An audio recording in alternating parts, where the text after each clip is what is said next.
তিনি যখন ইসলাম গ্রহণ করেন নাই, এমন সময় আল্লাহর নবী সাল্লাল্লাহু আলাইহি ওয়াসাল্লাম দোয়া করেছেন, আল্লাহ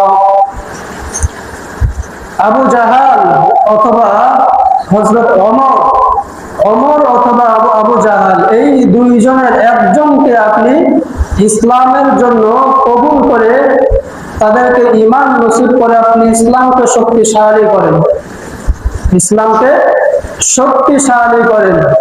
ওদিকে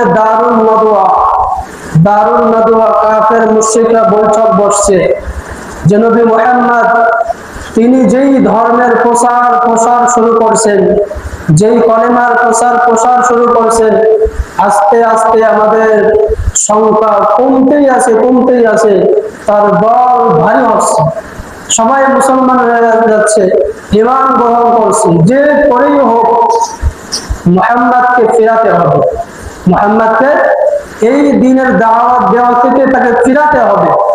তখন দারুন নাদওয়ায় কাফের মুশরিকরা যখন পরামর্শ করলো, বৈঠক করলো, সেখানে সিদ্ধান্ত হলো যেই ব্যক্তি মুহাম্মাদের কল্লা, নাউজুবিল্লাহ বলে, মুহাম্মাদের কল্লা আনতে পারবে তাকে 100 উট পুরস্কার দেওয়া হবে, 100 উট পুরস্কার দেওয়া হবে। কে আছে এমন ব্যক্তি যে মুহাম্মাদের কল্লা আমাদের সামনে এসে হাজির করবে?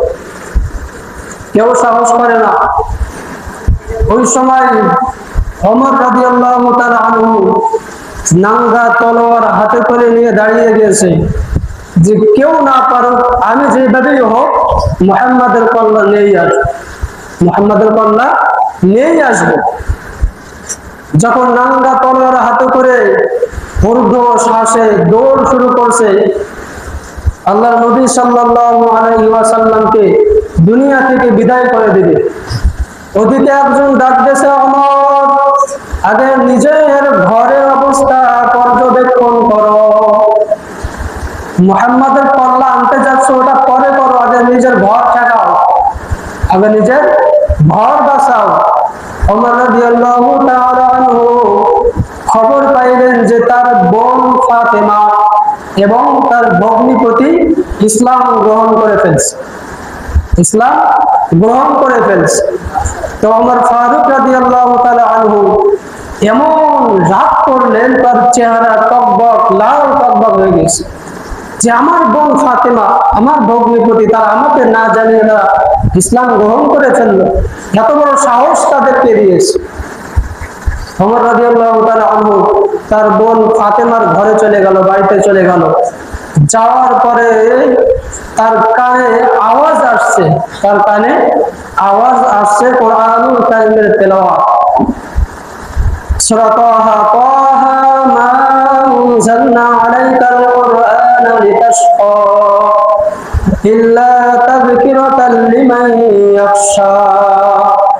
এই সূরা তাহা থেকে তার কোরআনের তেলাওয়াত তার কানের ভিতরে আসছে, সঙ্গে সঙ্গে ঘরের ভিতরে চলে গেছে।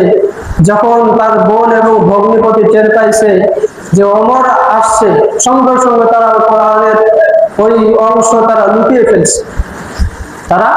লুকিয়ে ফেলার পর ওমর বলতেছে, ওমর রাদিয়াল্লাহু তাআলা আনহু সঙ্গে সঙ্গে তার বোনকে একটা থাপ্পড় মার দিয়েছে, ভগ্নিপতিকে মারধর শুরু করে দিয়েছে এবং বলতেছে, তোমরা কি পড়তেছিলে? শিগগিরই আমার সামনে আনো, আমি দেখবো কি পড়তেছিলে। বোন বলতেছেন, ভাই জীবন যাইতে পারে, আপনার এই তলোয়ারে আমার কল্লা দ্বিখণ্ডিত হতে পারে, কিন্তু আপনি নাপাক, আপনি অপবিত্র, সুতরাং এই নাপাক অবস্থায়, অপবিত্র অবস্থায় মহাগ্রন্থ আল কোরআন আপনার হাতে আমরা দিতে রাজি না। সুতরাং আপনি পবিত্র হয়ে আসেন, গোসল করে আসেন, এরপরে আপনি কোরআনুল কারীমকে স্পর্শ করেন। সূরা ওয়াকিয়ার ভিতরে আছে, লা ইয়ামাসসুহু ইল্লাল মুতাহহারুন, যে এই কোরআনকে অপবিত্র অবস্থায় স্পর্শ করা যায় না, অপবিত্র অবস্থায় স্পর্শ করা যায় না। যাই হোক, ওমর ফারুক রাদিয়াল্লাহু তাআলা আনহু পবিত্র হয়ে আসার পর তার কাছে যখন কোরআনুল কারীম দেওয়া হলো, তখন ওমর রাদিয়াল্লাহু তাআলা আনহু, তারা তো আরবি ভাষাভাষী, তারা তো আরবি বোঝেন, আমাদের মতো এত কষ্ট করে আগে আলিফ বা তা শেখা, তারপরে কায়দা শেখা, এরপর আস্তে আস্তে শিখে কোরআন শেখা লাগে, তাদের জন্য এটা করা লাগে না, তারা এমনিতে আরবি বোঝে। তো ওমর রাদিয়াল্লাহু তাআলা আনহু পড়তেছেন, তাহা মা আনজালনা আলাইকাল কুরআনা লিতাশকা ইল্লা তাযকিরাতান লিমান ইয়াখশা। এই কোরআন যখন পড়তে পড়তে এক সময় হযরত ওমর তার হৃদয়টা গলে গেল, মোমের মতো নরম হয়ে গেল। সে তখন নিজেই বলতেছে, না, এটা তো দুনিয়ার কোন মানুষের কালাম হইতে পারে না, দুনিয়ার কোন মানুষের বানানো কোন কালাম এটা হইতে পারে না। বোনকে বলতেছেন, তোমরা আমাকে নবী মুহাম্মদ সাল্লাল্লাহু আলাইহি ওয়াসাল্লামের কাছে আমাকে নিয়ে যাও। ওমর ফারুক রাদিয়াল্লাহু তাআলা আনহু, তার হাতে তখনও তলোয়ার রয়েছে। নবীজি সাল্লাল্লাহু আলাইহি ওয়াসাল্লামের দরবারে যখন যায়, হযরতে সাহাবায়ে কেরাম নবীজির কাছে বসা। যখন সাহাবায়ে কেরাম টের পাইছে যে ওমর রাদিয়াল্লাহু তাআলা আনহু তরবারি হাতে নিয়ে সামনের দিকে অগ্রসর হয়েছে, সাহাবায়ে কেরাম বলতেছেন, ইয়া রাসূলুল্লাহ, ইয়া হাবিবাল্লাহ, ওমর আসছে। দরজা বন্ধ করে দেব? ওমর আসছে। আল্লাহ রাসূল সাল্লাল্লাহু আলাইহি ওয়াসাল্লাম বুঝতে পারছে ওমরের জন্য আমি দোয়া করছি, আল্লাহ পাক সেই দোয়া কবুল করে নিয়েছেন। আল্লাহ নবী সাল্লাল্লাহু আলাইহি ওয়াসাল্লাম দোয়া করছেন, আল্লাহ আবু জাহাল অথবা ওমর, এই দুইজনের যে কোনো একজনকে আপনি ইসলামের জন্য কবুল করে নেন। তো আল্লাহ পাক ওমরকে কবুল করছে, এজন্যই তো ওমর আসছে।